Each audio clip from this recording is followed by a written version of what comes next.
السلام علیکم خواتین و حضرات، میں ہوں عابد کمالوی اور آپ دیکھ رہے ہیں آپ کا ٹی وی۔ تو آج ہم پروگرام کا آغاز اپنے اسی سلسلے سے کریں گے۔ ہم نہیں چاہتے کہ طلباء کا جو تدریسی عمل ہے، جو 9ویں کلاس کی جو نظمیں اور غزلیں ہیں، جو شعری حصہ ہے، اس کے ترجمے اور تشریح کا سلسلہ ہے، اس کو ہم تسلسل کو برقرار رکھتے ہوئے آج پھر ایک غزل ہے، غالباً غزل ہے۔ جی سر، کون سی غزل ہے؟ کون شاعر ہیں سر؟ غزل ہے اپنا ندیم قریشی صاحب ہیں میرے پہلو میں۔ جی سر، یہ خواجہ حیدر علی آتش صاحب کی غزل ہے۔ ہاں، بڑے استاد شاعر ہیں، بڑے پرانے شاعروں میں ہیں اور بڑا ان کا نام تھا خواجہ حیدر علی آتش۔ تو کیا کہتے ہیں خواجہ صاحب؟ سر ان کا پہلا شعر ہے سر: سن تو صحیح جہاں میں ہے تیرا فسانہ کیا، سن تو صحیح جہاں میں ہے تیرا فسانہ کیا، کہتی ہے تجھ کو خلق خدا غائبانہ کیا۔ اچھا، کچھ اشعار ایسے ہوتے ہیں جو ضرب المثل بن جاتے ہیں، لوگ ان کو محاورے کے طور پہ یا مثال کے طور پہ، عموماً جو کالم نگار ہیں تو یہ اپنے کالم کا عنوان بعض اوقات یہ کرتے ہیں: سن تو صحیح جہاں میں ہے تیرا فسانہ کیا، یا کہتی ہے تجھ کو خلق خدا غائبانہ کیا۔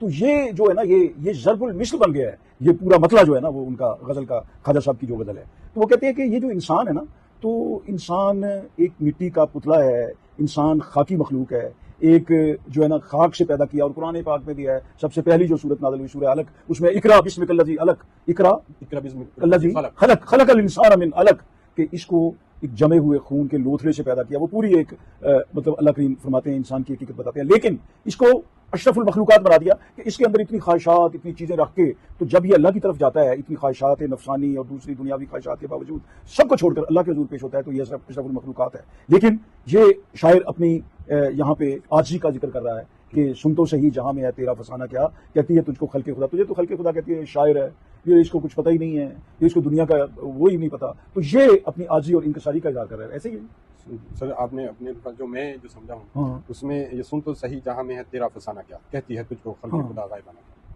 اس میں شاعر بتا رہا ہے کہ تیرا فسانہ وہی ہے، تیری حقیقت وہی ہے جو لوگ تجھے تیرے پیچھے سے یاد کرتے ہیں، جس طرح تجھے پیچھے سے یاد کرتے ہیں تیری غیر موجودگی میں۔ تیرے منہ پہ تو تعریف بہت کرنے والے ہیں، لیکن تیرے پیچھے جو لوگ تیری تعریف کرتے ہیں تیرا وہ فسانہ ہے۔ اگر تجھے اچھے لفظوں میں یاد کرتے ہیں تو تو اچھا ہے، اگر تجھے برے لفظوں سے پیچھے یاد، اس میں ایک ٹانٹ کے طور پہ بھی اس کو استعمال کیا جاتا ہے، سنتے صحیح تیری حقیقت کی ہے، تو یہ بھی اس انداز میں بھی لوگ اس کو یوز کرتے ہیں۔ عموماً کالم نگار اپنے شاعروں، اپنے جو کالموں میں ہے نا، وہ اس طرح سے کہ اپنی حقیقت کو پہچان دیکھ تو ہاں، لیکن یہ ہے کہ تیرے پیچھے اگر لوگ تیری تعریف کریں تو پھر تو تیرا فسانہ بہت اچھا ہے، پھر تو مطلب ہے کہ واقعی تو نے کچھ کیا ہے۔ لیکن اگر یہ کہیں کہ یار فضول آدمی، وہ بھی کوئی آدمی ہے، اچھا یہ بھی وہ کہہ رہا ہے کہ تو سامنے تو لوگ تیری بڑی تعریف کرتے ہیں، لیکن بعد میں کہتے ہیں، بعد میں ایسے کہتے ہیں، یہ تو تیرا مطلب ہے ساری کل کہانی ہے۔ آگے کیا کہتے ہیں وہ؟ تو دوسرے شعر میں کہتا ہے: زیر زمین سے آتا ہے جو گل، زیر زمین سے آتا ہے جو گل، سو زر بکف قارون نے راستے میں لٹایا خزانہ کیا۔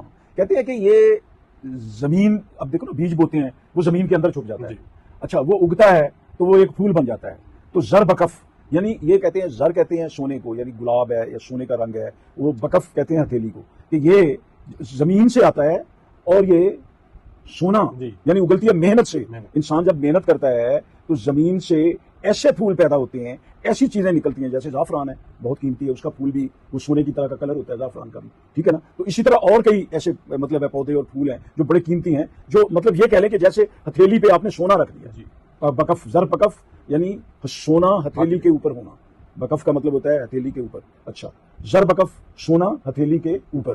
آگے قارون نے راستے میں لٹایا خزانہ کیا، کہتے ہیں کہ قارون جو تھا اس نے کوئی اپنا خزانہ راستے میں تو نہیں لٹایا، اس نے تو اپنا خزانہ جو ہے نا وہ بڑا سنبھال کے رکھا ہے۔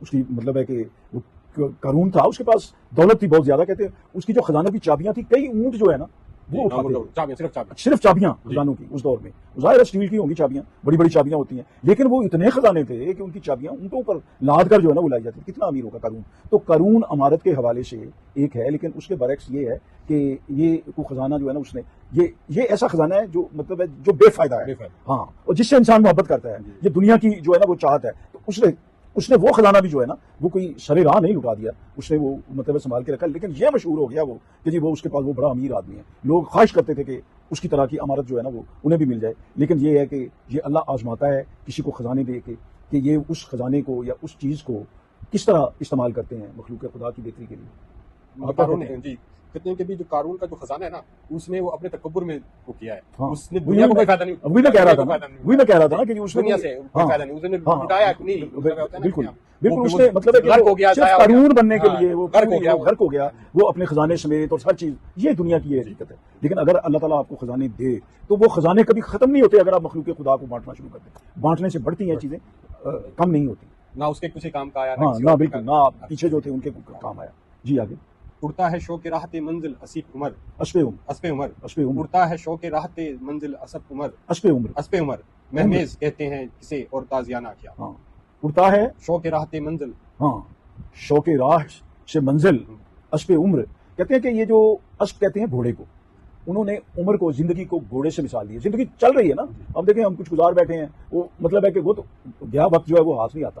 بس جتنی زندگی ہے تھوڑی سی، یہ 50 سال ہے 60 سال ہے. وہ ہمارے والد صاحب قبلہ رحمۃ اللہ علیہ فرمایا کرتے تھے کہ یہ اللہ کا نظام ہے کہ وہ بچے کو ماں کے پیٹ میں موت دے دے، پیدائش کے فوری بعد موت دے دے، یا پیدائش کے وہ لڑکپن میں موت دے دے، جوانی میں موت دے دے. تو اس لیے جو ہے نا اس کی رضا پہ راضی رہنا چاہیے، یہ اس کے اختیار میں ہے. دیکھیں نا اب ایک بچہ پورا بن بھی جاتا ہے لیکن وہ مردہ پیدا ہوتا ہے، ماں کے پیٹ میں ہی اس کو موت دے دی اللہ نے. اچھا جان آتی ہے ہاں جی، لیکن یہ ہے کہ اس کے مطلب ہے کہ وہ جان نکل بھی جاتی ہے، مردہ بچہ پیدا ہوتا ہے. تو بڑی مشکل سے جو ہے نا وہ پیدائش کا عمل جو ہے وہ ڈاکٹر اپنے پیشنٹ سے یا کسی طریقے سے کرتے ہیں کہ چلو زچہ بچہ دونوں کی جان بچ جائے. بعض اوقات ایسا بھی ہوتا ہے کہ بڑا مشکل ان کو پیش آتی ہے. تو اس لیے جو ہے نا وہ یہ عمر کا جو گھوڑا ہے یہ چلتا جا رہا ہے لیکن منزل کو پانے کا شوق ہے. ایک منزل پر پہنچنے کا اگر شوق ہے، یعنی زندگی کا جو مقصد ہے، انسان کی جو پیدائش کا مقصد ہے، اگر وہ اس نے سمجھ لیا اور اس پہ اس نے عمل کر لیا تو پھر اس کو کوئی مطلب ہے ہلانے چلانے کی ضرورت نہیں ہے. جیسے ہوتا ہے نا وہ ٹیچر جو ہے نا، وہ لڑکا جو کلاس لگی ہوتی ہے تو وہ لڑکے جو بالکل بے دھیان سے ہوتے ہیں وہ ایسے ان کو تھوڑا سا وہ ڈنڈے سے یا اپنا جو بھی ان کے پاس چھڑی یا رول ہوتا ہے اس سے تھوڑا سا یوں، یہ تم سو رہے ہو جاگو.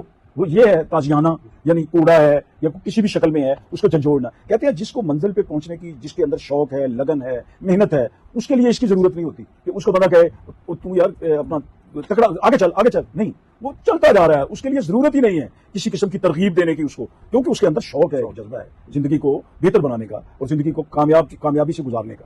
جی آگے کیا ہے؟ تبل و علم ہے پاس ہے اپنے نہ ملک و مال، ہم سے خلاف ہو کر کرے گا زمانہ کیا. کدھر ہے شیر؟ تبلو علم،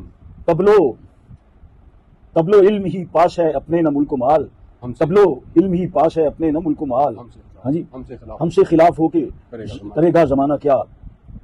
شاعر کہتا ہے کہ ہمارے پاس نہ دولت ہے، نہ کوئی اتنا مطلب ہے کہ ہم ایسے کوئی سائنسدان ہیں، تو اتنا علم ہے ہمارے پاس سائنس کا کہ ہمارا بہت بڑا جو ہے نا وہ مقام ہو. تو ہم تو ایک عاجزی کا اظہار کر رہا ہے یہاں بھی شاعر اپنی نا، وہ اپنے عجز کا اظہار کر رہا ہے جیسے ہر انسان کو کرنا چاہیے. اللہ نے بھی قرآن پاک میں فرمایا جس کا مفہوم کچھ ایسے ہے کہ ہر علم والے کے اوپر ایک علم والا ہے. تو خواجہ حیدر علی آتش کے زمانے میں ان سے بھی اچھا کہنے والے، ان سے بھی اچھے زیادہ عالم فاضل جو ہے نا وہ ہوں گے. اسی کا ادراک کر رہا ہے شاعر کہ ہمارے پاس تو کوئی ایسا مطلب ہے کہ کوئی ایسا تبل نہیں ہے، ایسا کوئی ڈنڈورا نہیں ہے کہ جو یہ کہ ہماری مشتری منادی کر دے کہ یہ بڑا آدمی ہے، اس کے پاس بڑا جناب یہ بڑا عالم و فاضل ہے. تو وہ اس لیے ہمارے خلاف زمانہ ہو کے کرے گا کیا؟ ہمارے پاس ہے ہی کیا کہ زمانہ خلاف ہوگا؟ کوئی ہمارے پاس دولت ہے، کوئی ہمارے پاس کوئی ایسا خزانہ ہے، کوئی ایسی ہمارے پاس ایجاد ہے یا ہم موجد ہیں ایسے، کوئی ہم کوئی ایٹم بم بنا سکتے ہیں تو زمانہ ہمارے خلاف ہو جائے کہ یہ کام نہ کرو. ہمارے پاس ہے ہی کچھ نہیں. آج ہی کا اظہار کر رہا ہے. جی اگلا شعر ہے سر، اس میں بےتاب ہے کمال ہمارا دل حزین، ہاں بےتاب ہے کمال ہمارا دل حزین، مہمان سرائے جسم کا ہوگا روانہ کیا. مہمان سرائے جسم کا ہوگا روانہ کیا. پہلا شعر ہے مہمان نہیں، پہلا مصرع ہے سر، بےتاب ہے کمال ہمارا دل حزین. بےتاب ہے کمال ہمارا دل حزین. دل حزین ہوتا ہے غمگین دل، غمزدہ دل، مغموم دل. جی کمال ہمارا کہتا ہے ہم تو بےتاب ہیں، بس ہماری روح جو ہے نا وہ ایک بےتاب روح ہے. ہمارا جسم جو ہے نا، جسم اور جسم تو یہ دیکھیں نا ایک مادہ ہے، جسم ایک مادہ ہے. دیکھو جیسے وہ آپ کسی گارمنٹس کی دکان پہ جائیں نا تو وہ انہوں نے ایک وہ پورا کپڑا جو ہے نا وہ پوری قمیض کا وہ ایسے ایک بنا کے ایک اسٹیچو ٹائپ اس کے اوپر رکھا ہوتا ہے، وہ ہلتا تو نہیں ہے نا.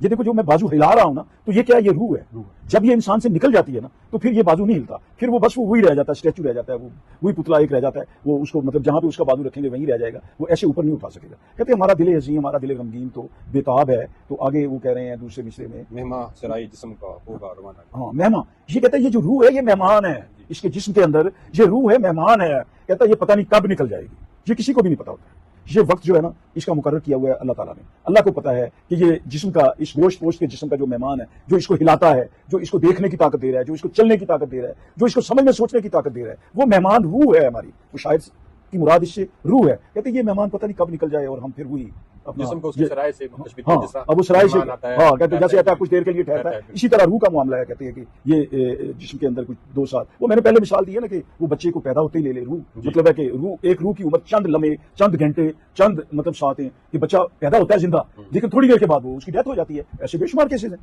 بعض اوقات یہ ہوتا ہے کہ 1 سال کا ہو کے، بعض اوقات 10 سال کا ہو کے، 5 سال. تو یہ مہمان کبھی بھی رخصت ہو سکتا ہے. یہ اس کو ان ایکسپیکٹڈ جو ہے نا وہ مطلب ہے کہ ایک یہ ایسا گیسٹ ہے نا کہ اس کا کوئی پتہ نہیں ہے کب چلا جائے. ایسے ہی ہے. آگے کیا ہے پھر سر آخری شعر ہے اس کا، یوں مدعی حسد سے نہ دے داد، یوں مدعی حسد سے نہ دے داد، تو نہ دے آتش عشق یہ تو نے کہیں آشکانہ کیا. ہاں کہتا ہے جی جو مدعی حسد سے نہ دے داد تو نہ دے داد، ہاں جو مدعی حسد سے نہ دے داد تو نہ دے.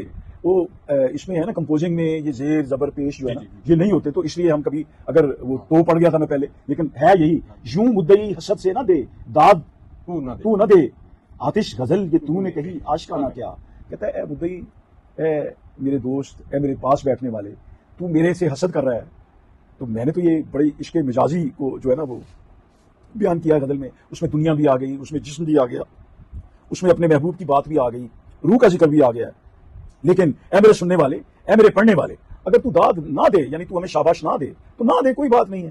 تو ہم نے تو ایک عاشقانہ سی غزل کہی ہے اپنے عشق کے رنگ میں، اپنے جو ہمارا رنگ ہے شاعری کا جو کہنے کا، ہم نے تو اس رنگ میں ڈوب کر جو ہے نا وہ غزل کہی ہے. کہتے ہیں نا خشک شیروں تنے شاعر کا لہو ہوتا ہے، تب کہیں ہوتی ہے ایک مصرع تر کی صورت. تو شاعر پتہ نہیں کتنی دیر سوچتا ہے. یہ پوری غزل لکھنے میں خواجہ حیدر علی آتش پتہ نہیں پورا دن لگا ہوگا، لیکن اللہ کی اگر خاص کرم نوازی ہے، شعر اتر رہے ہیں تو پھر یہ ہے کہ 1 گھنٹے میں بھی ہو سکتی ہے. لیکن وہ کہتے ہیں کہ ہم نے تو عاشقانہ، ہم تو عشق میں ڈوب کر، یہ عشق ہے ہمیں جو مطلب ہے کہ یہ ہم سے ایسی چیزیں لکھوا رہا ہے یا ایسی چیزیں ہم کہہ رہے ہیں. اس لیے اے مدعی، اے دوست، اے سننے والے، اے پڑھنے والے، تو داد دے یا نہ دے اس سے ہمیں کوئی فرق نہیں پڑتا.